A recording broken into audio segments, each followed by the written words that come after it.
welcome back to another new vlog. If you're new here, my name is Bailey. I am about to start my 4th year teaching 4th grade in Michigan, and today we are chatting all things grading, leadership binders, report cards. I get a lot of questions every time I post my leadership binders over on my Instagram, so I put a question box up on my story this week asking for what specifically you wanted me to talk about, to share about. We have a lot to get into, so let's get started. Starting with our curriculum and my grading system, I am expected to teach all curriculum provided by my district. I very rarely have time to supplement that, but assessments specifically are strictly provided by my curriculum. Starting with our math, we use Bridges Math, and I have seen a few conflicting opinions about Bridges Math, but I love it. I think that it has a lot of good components and parts to it. It is packed with resources like our intervention kit. We have concept quests, which is the challenge element of it. Our lessons have a lot of whole group times, but also partner times, games included. Just the variety of how the lessons are structured is nice. We also have a lot of manipulatives that we use and teach with. Everything spirals very nicely. You have the number corner component, just so many great things that I appreciate about our math curriculum. Before we officially start with our units, we are required to give a pre-assessment out to all of our mathematicians. This is used to see what they know before we start our teaching. We also use this data to create our intervention groups. I use it to create small groups in the classroom, just overall seeing where they're at with all the concepts that we're going to be talking about during that unit.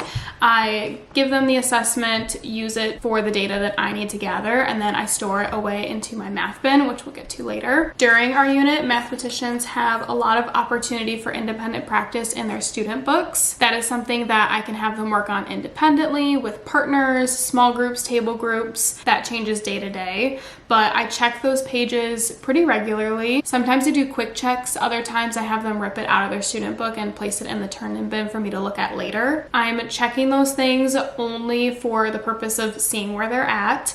I also use that for making small groups that I can pull while others are working independently in the following days. And then I can also send it home in their Friday folders, just so adults at home can be communicated with what we're doing in the classroom that week. None of that is recorded into my grade book. The curriculum also comes with checkpoints and work samples that we use kind of as quizzes, check-ins to see how they're doing before the post-assessment on the things that we're learning. The checkpoints, the work samples are things that I do officially grade, and I'm able to, again, use those things to check in on individuals and small groups, pulling them to see what we need to work on a little bit more before we get to that post-assessment. When I'm done grading it all, I'll put it again in my math bin, keeping the quizzes with the pre-assessment. We'll get to what I do with it after the whole unit is done. As we're going through the unit, I'm collecting things like the pre-assessment, the checkpoint, the work sample, using it for what I need to, and then storing it in that math bin for later. At the end of the unit, we have the unit assessment, the post-assessment. I do have to put the post-assessment into the computer, so it is a breakdown of how many points they got out of the maximum possible points. I put those numbers into the computer and on their test,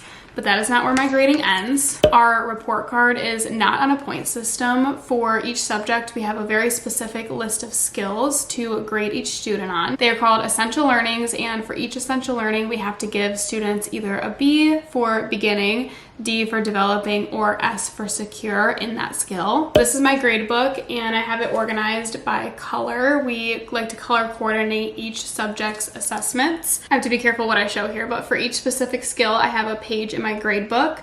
I print it on whatever color subject I am grading. So this is math. Everything for math is purple. I have the skill up at the top, student names over here, and then here is where I can put the assessment or whatever I'm grading, and each thought is for either B, D, or S, whatever each student earned on that assessment, check-in, whatever I'm grading. Same thing with all subjects. My reading is pink. We do all of our reading copies on pink, so I have pink in my grade book.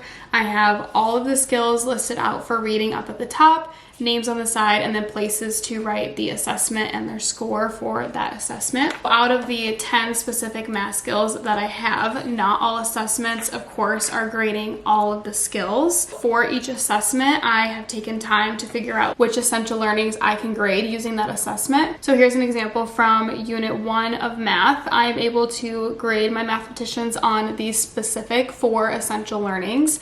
I can give them a B, D, or S depending on how they did on their assessment. And that's when I'm able to take their grades and put it into my grade book. I just write a little 1 at the top. So Unit 1, that tells me it's the Unit 1 assessment. And then I write B, D, or S for all of the skills. So I'm only filling out 4 of those pages after the Unit 1 math assessment. Not every test is going to grade every single one of those skills. This is where I'm able to pull everything together. So in my math bin, I told you I put my pre-assessment. I also keep any checkpoints, work samples, and then the post-assessment is in there as well. I put the rubric on top, and every assessment that I've used throughout the first unit will be put together, and then I staple it. And I create a little packet for every single one of my mathematicians, everything that they did during that unit, assessments wise. I put this into my binders bin, which we'll come back to later. I'll also say that if I have not already hole punched the things as I'm making the copies, this is when I'll go through and hole punch all of the packets. That way everything that goes into the binders bin is 100% ready to go into their leadership binders eventually. It's all put together, hole punched, grades are recorded in my grade book, and then it just sits into my binders bin for a little bit. We will get back to that. But for reading and writing, my district uses an adapted version of Lucy Calkins. Reading has 6 specific skills that I'm looking for during each unit. For reading, I make rubrics with every essential learning on it. I'm assessing every skill, every unit. Throughout the reading unit, I'm taking a lot of notes on things that I'm noticing about my reader's progress. Reading independently for 40 minutes. Again, I'm taking notes while we're reading, seeing how we're doing with that. Uses evidence from text and conversations. I am paying attention to their turn-in talks, partner chats, reading conferences. Provides written evidence to support thinking. We have reading notebooks that we use throughout our unit. Sometimes I'll give them a prompt to respond to during our reading workshop time. At the end of the unit, I like to collect those notebooks, look them over, and I use that as evidence to grade them on that skill. Sets and tracks reading goals, same thing. We do that in our notebook, and I can check in with that at the end of every unit. Accurately reading and comprehending grade level text. I look out for this most, I would say, during read aloud times, paying attention to how they are participating and understanding the text that we're reading aloud together. And then the last thing is seeing how they're doing on their running records. I take their reading level at that time of the year, and I'm able to convert that into either a B, D, or S based on a skill that's provided to me. I try to have one either written assessment, project, presentation, essay, book club project, things like that that I can attach to their rubric at the end of the unit. For my first unit, it's all about analyzing characters, so I take a read aloud and have them tell me 3 traits that one of the characters has, back it up with some evidence. Then I can attach this to their rubric, staple them together. After I fill out the reading rubric, I then take the grades, transfer them into my grade book. Again, just under the unit number. Like for this one, I would write 1/2, record all of their grades in it, make sure that this is hole punched. Packet will sit in my binders bin for later. This year, one of my goals is to have more and just better systems for grading our writing. But similar to reading, we have one final written piece that I'm grading at the end of the unit. I'll also staple any organizers that we used to lead up to our final writing piece, rough drafts, any notes from our conferences, peer revising sheets, editing sheets, things like that will all go into a packet with their final writing piece. Also, like reading, all 6 skills are graded every writing unit. Using the notes that I've taken throughout the unit and then also their final writing piece, I'm able to give them a grade for all of the skills. I'll fill this out, staple the final writing piece, all those little things that I use throughout the unit to see how they're doing, the organizers, the rough drafts, all of those things. Staple it to create a packet, make sure it's all hole punched, record Unit 1 in my grade book, and then all of the grades that they got for all the skills. Packet sits in the binders bin for later. Now science, we use mystery science. I love mystery science. We have a few units, and then every unit is broken up into mysteries. Every mystery, there is a short assessment. Usually the assessments are a few questions where they're able to write their response based on what we've learned. We have 3 specific skills that I'm grading them on for science. If they show understanding of the key concepts, if they're engaging, participating, and then if they're able to support their claims with relevant evidence. Because I am teaching science for all of 4th grade, I have 3 rotations of scientists. I needed to make grading a little simpler and quicker. So this year I've added something new to the bottom of my rubric. I made a list of all of the key concepts, things that we learn throughout that mystery, and things that I expect to be somewhere on their assessment to show me that they understand everything that we've learned, those key concepts. As I'm looking at the assessment, I'll just have the rubric right there next to me, and I'm able to check off each key concept as I see it in their responses. This helps me fill out the B, D, or S as I'm grading the assessment. Again, when the mystery is done, I am able to put the assessment with the rubric, make sure it's hole punched, transfer all of my grades for all 3 classes into my grade book. I put my class's science assessments into the binders bin that's staying there for later. I give the other 2 classes teachers their assessments, and then they send them home or organize it however they see fit. Now we can talk about the leadership binders. I will say that most of our units tend to end at the same time. Math Unit 1 is done, so all of those are stacked up in my binders bin. Reading Unit 1 and Writing Unit 1, Science, maybe a few of the mysteries are in there. They're stacked up in my binders bin. As soon as I'm starting to see that fill up, that's a cue to me that it's about time to send some binders home. I also make sure that I have at least one thing from every subject in that bin before I send it all home. This typically happens about 4 times a year. We do not have a strict schedule at all, but I will say that it's about October, December, March, and May when I'm sending them home. May being the last time I send them home. The binders are intended to share a story of their learning in 4th grade, showcasing all of their growth with their formal assessments and projects. As I mentioned, we are only putting the assessments, quizzes, projects, rubrics, final writing pieces, those types of things into the binder. So here's an example of a leadership binder. It is empty right now. At the end of the year, I have my students take all of their work home. So all of their assessments and data goes home with them at the end of the year. They leave me with just the binder. I put their student numbers onto the binders using vinyl and my Cricut. So I like to keep these binders and use them year to year. The cover gets swapped out every year. And then this front page, communication page, also does get swapped out every year. I'll come back to that, talk about the communication a little bit more. But my students last year did leave me with the subject dividers. So we have reading, writing, math, science, and social studies. And now I have those ready to go for this year in all of my binders. The first time we set up the binders, the first time we fill the binders, as with anything in the classroom, it takes the longest. I will say that my 4th graders have been fully capable doing it with me as I model it on the document camera. The first step is to decorate the cover. So first week of school activity, this is something that I like to do. I give them a blank cover, encourage them to get creative, do whatever they would like with the cover, school appropriate. Only thing I want on there is their name somewhere. So they put their name here and then decorate this however they want to. When it comes to filling them, I have my binders bin full of all of our assessments. I am the only one that passes out student work. There's a lot of information and grades on the things that we're passing out, so I don't like to have students help me with that.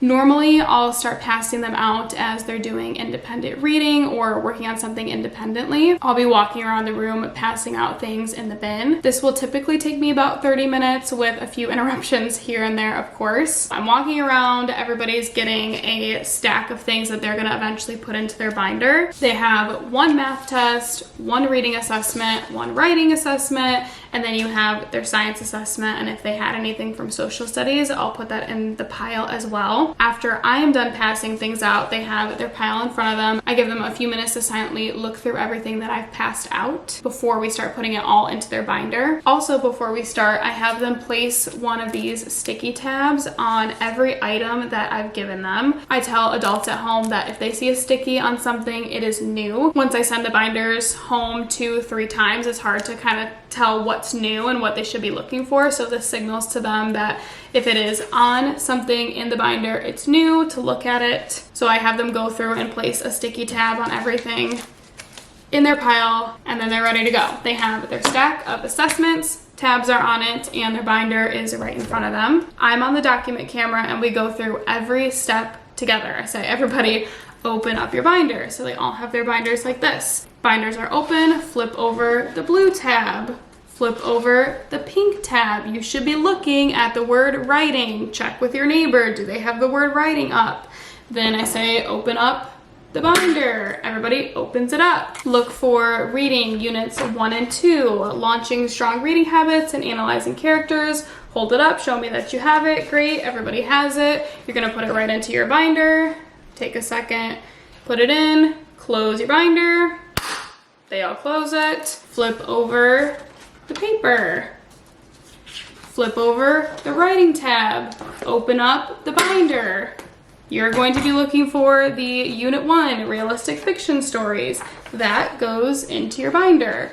Close your binder. That continues until everything in their pile is filled into their binder. I'm going through every step very carefully, making sure to do a lot of checks along the way, seeing that everybody is putting everything in the right spot into their binders. I will say that this takes probably about 30 minutes. Again, depending on how much is going into the binders at that time. And I always make sure to tell their adults at home when something is coming home, when the binders are being sent home. That way they know to look for it, look through it. So it'll look something like this when it goes home. It'll have a tab on everything that is a new addition to the binder.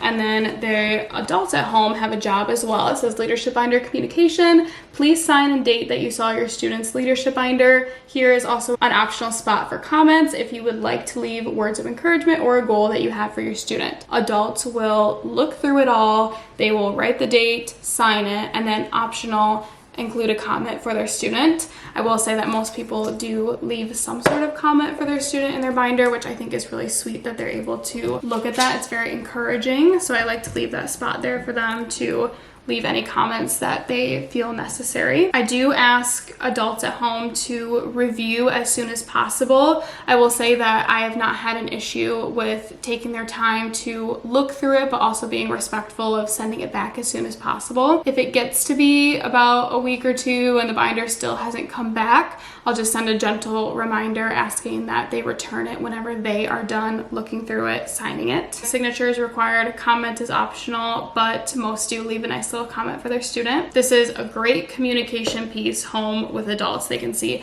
everything that they're working on as they grow throughout each subject. I love how everything is organized all in one place. I end up using the binders quite often, especially during conferences time, report card time, or if I'm checking in on individuals and their progress with something specific. So most of the time, besides the few weekends or weeks that the binders are being looked at home, they're stored on the shelf. This is what I do get the most comments about over on my Instagram. I am so thankful that the shelf was left for me from the teacher that retired from my classroom. I'm 99.9% sure that she actually made that shelf, but I found a lot of similar options over on Amazon. If you're interested, I'll be sure to link those down below.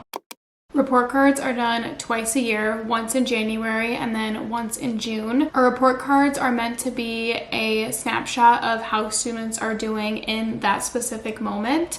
So with each skill, are they beginning, developing, or secure at that specific time? I take my grade book, I go through and look at each skill, the last recorded grade, and I just input it right into my grade book online, which transfers automatically to the report cards. That part is really easy for me. I just transfer the last grade that I have for them for that skill in my grade book, into the online gradebook. The other part though is a comment, and I spend a lot of time working on individual comments for each student, sharing what they're working on, how they've grown, anything that I feel needs to be shared about their progress so far in 4th grade. And that takes me a lot of hours to do for every single student. But again, it's only twice a year, and the individual BDS grading part is made so much easier by having everything from the leadership binder, all the assessments, all of that information just right into my gradebook, transfer it from my gradebook, my physical gradebook, into the online gradebook. Now, their Friday folders are the last thing that I wanted to talk about. Friday folders are folders that go home weekly. Throughout the week, I'm putting anything that needs to be sent home into a folders bin. I have some mailboxes in my classroom, and then on top of that, I keep a little bin that says folders, and anything like newsletters from the office, announcements, graded work, little random activities will be placed into that bin. And I have one of my leadership positions as a mailbox leader, so that student will see that things are filling up into the mailboxes bin and find a good time to go sort those into everybody's individual mailbox. Then on Friday, I'm able to pack everything away. So I take everything out of their little mailbox, put it into their Friday folder on the right side. And then I also place an optional math homework on the left side of their folder. Math homework is optional in our classroom. I typically send 1 to 2 home connections, which are again provided by our curriculum. They cover the concepts that we've been working on in math that week. And then I tell them that if they complete it and turn it in by the next Friday, I will check it and return it for some feedback in their Friday folder the next week. I do not keep track of their homework in terms of grades. I just go through and very quickly check it and return it. It is just an optional opportunity for practice and then also some feedback. I think that that is everything that I wanted to cover today. I've answered all of my questions from my box on Instagram, but if anything new comes up or you didn't get a chance to share over on Instagram, or if you have any other questions, feel free to leave them down below. As always, I'll be active in the comments, making sure I get to anything that I either forgot, didn't explain well, or anything else that you would like to know about my leadership binders, grading, report cards, all of that stuff. I'll try to help the best I can down in the comments. I do hope that this helped. If you also have any other recommendations for me or others with any of the topics that I've covered today, feel free to leave those down below too. I love reading your suggestions. I will see you in my next video, and thank you for watching.